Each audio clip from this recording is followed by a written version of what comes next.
इसी बीच एक बड़ी खबर जहां न्यूज 18 के पास कांग्रेस के संभावित उम्मीदवारों की लिस्ट है। एमपी से कांग्रेस संभावित उम्मीदवारों के नाम भी अब सामने आ रहे हैं, जहां पर न्यूज 18 के पास ये संभावित लिस्ट जो है वो आपको बता दें। कांग्रेस के लोकसभा चुनाव के संभावित उम्मीदवारों के नाम और फोटो मेल किए गए हैं। दमोह लोकसभा से संभावित उम्मीदवार की बात करें तो यहां से डॉक्टर जया ठाकुर पूर्व प्रदेश महामंत्री कांग्रेस कमेटी की रह चुकी हैं, इनका नाम सामने आया है। वहीं बैतूल की बात करेंगे, बैतूल हरदा में हरसूद लोकसभा के संभावित उम्मीदवार माने जा सकते हैं। रामू टेकाम भी इसमें नाम शामिल है, जो पूर्व लोकसभा चुनाव प्रत्याशी रह चुके हैं, यानी कि पिछले प्रत्याशी पर ही इन्होंने भरोसा जताया है। सागर लोकसभा सीट की बात करें तो संभावित उम्मीदवार यहां से भूपेंद्र सिंह हो सकते हैं। ये जो लिस्ट आपको बताई जा रही है, जो नाम आपको बताए जा रहे हैं, न्यूज 18 के हाथ एक लिस्ट लगी है जो कि संभावित उम्मीदवारों के नाम तय करती हुई नजर आ रही है। और जब कांग्रेस की लिस्ट जारी होगी तो उससे ये साफ हो जाएगा, जो कि आपको टीवी स्क्रीन पर दिखाया जा रहा है। छिंदवाड़ा लोकसभा सीट की बात करेंगे तो यहां से नकुलनाथ, कमलनाथ के बेटे नकुलनाथ का नाम सामने आ रहा है कि नकुलनाथ लोकसभा में चुनावी मैदान में ताल ठोकेंगे। वहीं तीसरी तरफ सीधी लोकसभा सीट की बात करें तो यहां से कमलेश्वर पटेल का नाम लिया जा रहा है। तो ये प्रमुख कुछ नाम आपको बताए जा रहे हैं जो कि संभावित उम्मीदवार लोकसभा इलेक्शन के दौरान कांग्रेस की तरफ से सामने आ सकते हैं। और जैसा कि आपको मालूम है कि महत्वपूर्ण बैठक है और उस बैठक के बाद यह तय हुआ है। और सीधे रुक करेंगे, संवाददाता शैलेंद्र जुड़ गए हैं। शैलेंद्र, संभावित एक लिस्ट न्यूज 18 के पास है, जो कि हम कुछ नाम बताए भी हैं, कुछ प्रमुख जो सीटें हैं, जैसा कि छिंदवाड़ा की बात कर लें, विदिशा की बात कर लें, कुछ संभावित नामों की चर्चा लगातार जोरों शोरों से बनी हुई है। एक बार विस्तार से जानकारी दें शैलेंद्र।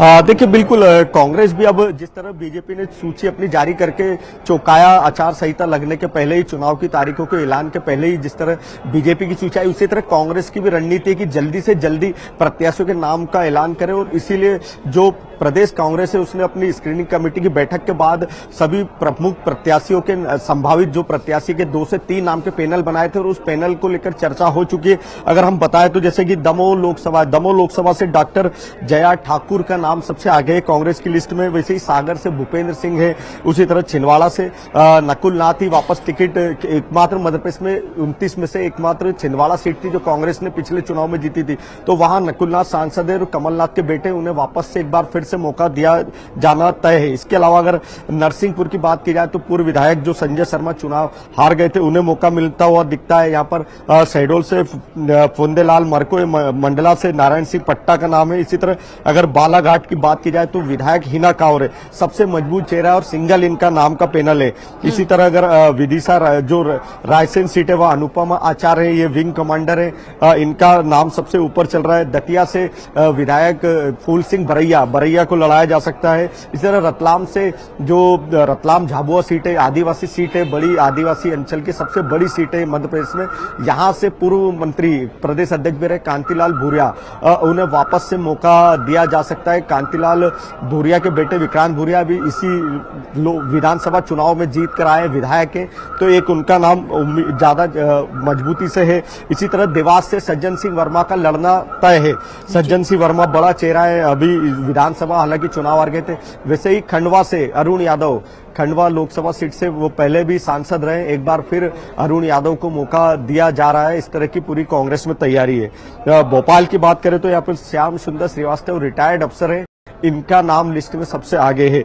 इस तरह इंदौर से खुद प्रदेश कांग्रेस अध्यक्ष जीतू पटवारी चुनाव लड़ सकते हैं। जीतू पटवारी हालांकि बीच में कहते पाए गए थे कि हम शायद वो चुनाव नहीं लड़ेंगे, लेकिन अब ऐसा माना जा रहा है कि आला कमान की इच्छा है और इस इच्छा के आगे वो मानते हुए दिखाई दे रहे और इंदौर से जीतू पटवारी चुनाव मैदान में होंगे। तो ये सभी ऐसे बड़े चेहरे हैं जो कि कांग्रेस के बड़े नाम हैं और सभी चुनाव के मैदान में नजर आएंगे। और इन प्रत्याशियों के बड़े चेहरों के आने से निश्चित ही लोकसभा का जो 2024 का चुनाव है ये रोचक होता हुआ दिख रहा है, क्योंकि बीजेपी तो अपने प्रत्याशी घोषित कर चुकी है।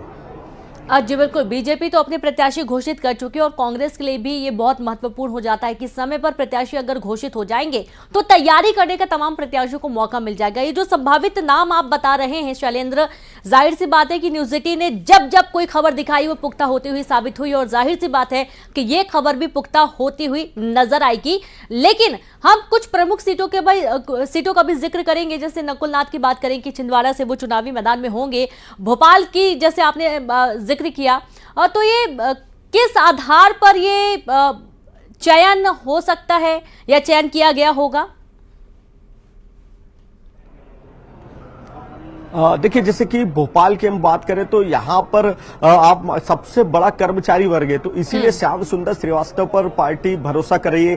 कांग्रेस को का ये मानना है कि यहाँ पर किसी ऐसे कर्मचारी वर्ग के, अफसर वर्ग के चेहरे को अगर उतारते हैं तो निश्चित ही यहाँ पर पार्टी अच्छी फाइट में होगी। वैसे ही भोपाल लोकसभा सीट की बात की जाए तो अरसे से यहाँ पर करीब 30 साल हो गए, कभी भी कांग्रेस यहाँ पर जीती नहीं है। तो इस बार कांग्रेस उम्मीद करेगी कि कोई कर्मचारी अफसर नेता को उतार जो, क्योंकि यहाँ मंत्रालय है, बड़ी संख्या में कर्मचारी है, उनके परिवार है, तो उससे निश्चित ही लोकसभा चुनाव में कांग्रेस को फायदा हो सकता है। बीजेपी ने यहाँ से आलोक शर्मा को उतारा है जो कि यहाँ महापौर रहे, तो श्याम सुंदर श्रीवास्तव का नाम अगर तय होता है सिंगल तो निश्चित यहाँ एक तगड़ी अच्छी बड़ी फाइट देखने को मिलेगी। इसी तरह अगर इंदौर की बात की जाए, अभी भले ही बीजेपी ने अपना इंदौर का नाम होल्ड कर लिया, लेकिन कांग्रेस अगर जीतू पटवारी जो पीसीसी अध्यक्ष है, जीतू पटवारी इंदौर में एक बड़ा चेहरा है, बड़े नेता हैं, युवा राहुल गांधी की टीम के अच्छे से सबसे नजदीकी जो टीम होती है कोर टीम उसमें है, तो निश्चित ही, और सबसे बड़ी बात है कि वो प्रदेश अध्यक्ष बनाए गए युवा चेहरा है।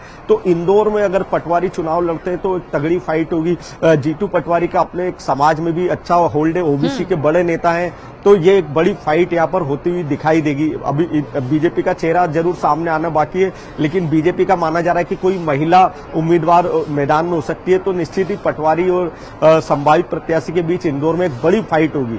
इस तरह में एक और बात करें खंडवा लोकसभा, खंडवा वो लोकसभा है जहां पर अरुण यादव का नाम है। अरुण यादव बड़े नेता हैं पीसीसी के, वो भी प्रदेश अध्यक्ष रह चुके हैं और केंद्रीय मंत्री भी रहे हैं, तो निश्चित ही अरुण यादव भी एक वहां से लोकसभा में सांसद भी रहे, उस समय जीते भी थे, एक बड़ी फाइट उन्होंने अच्छी दी बीजेपी को, तो वहां पर भी एक बड़ी अच्छी चुनौती होगी और बड़ा मुकाबला होगा। तो यहाँ पर क्योंकि वहां से खंडवा से ज्ञानेश्वर पाटिल बीजेपी के प्रत्याशी है, तो दोनों ही बड़े चेहरे होंगे आमने सामने और एक अच्छी फाइट वहां भी देखने को मिलेगी। इसी तरह अगर रतलाम झाबुआ, कांतिलाल भूरिया, अगर आदिवासी क्षेत्र और सबसे बड़ा आदिवासी बाहुल की सीट झाबुआ मानी जाती है, सबसे एक समय पिछड़ा इलाका माना जाता था झाबुआ, लेकिन सबसे ज्यादा आदिवासी उसी बेल्ट में है, तो निश्चित ही वहां पर कांतिलाल भूरिया को अगर पार्टी चुनाव मैदान में उतारती है कांग्रेस, तो एक तगड़ा मुकाबला होगा, क्योंकि रतलाम झाबुआ सीट एक ऐसी सीट है जहां पर न केवल आदिवासी वर्ग है बल्कि रतलाम जुड़ा होने के कारण उस लोकसभा में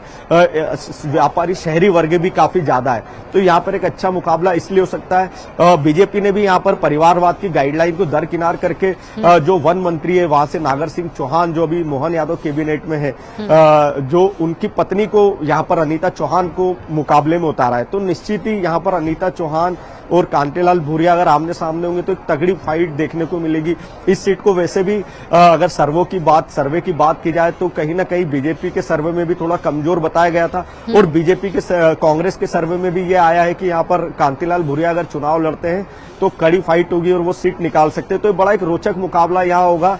और दोनों ही उम्मीदवार यहाँ जहाँ एक महिला चेहरा अनीता चौहान वन मंत्री नागर सिंह चौहान की पत्नी है और युवा चेहरा, यानी कि कुल मिला के गहन चिंतन मंथन के बाद संभावित ये जो सूची बताई जा रही न्यूज 18 के माध्यम से, हो सकता है कि जल्दी सूची पर मुहर लग जाए। शैलेंद्र लगातार नजर बना के रखे, बहुत शुक्रिया तमाम जानकारी विस्तार से देने के लिए। और यहाँ पर वक्त एक छोटे से ब्रेक का है, कहीं मत जाए, देखते रहिए न्यूज 18।